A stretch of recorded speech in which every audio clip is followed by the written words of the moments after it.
Le Festival des Improbables est né en 2016.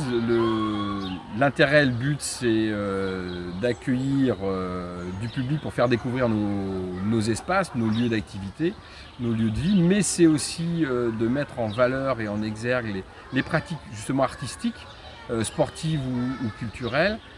C'est également donner la place à des artistes, pour la place à l'expression des artistes professionnels. Et c'est aussi surtout pour recréer ce qu'on dit des fois des fêtes d'antan, des fêtes de village, l'esprit, puisque ce qu'on propose c'est un peu décalé. C'est-à-dire que vous allez avoir par exemple cette année, vous allez avoir un concours de lancer de bottes de foin. Donc voilà, essayer de redonner un peu la vie aux espaces ruraux et aux fêtes champêtres que l'on pouvait trouver il y a quelques années, sans nostalgie aucune. C'est vraiment redonner vie à des espaces, revitaliser des lieux.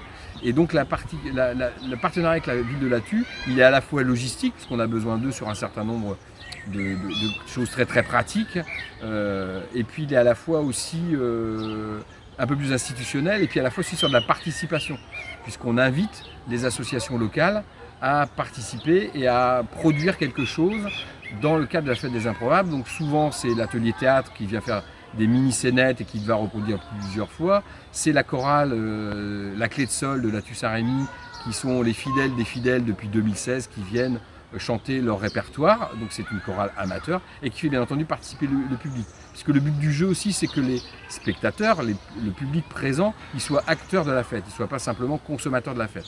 Donc on les invite à participer, à chanter, à danser, à se déplacer, à trier les déchets à la fin des repas, etc., etc.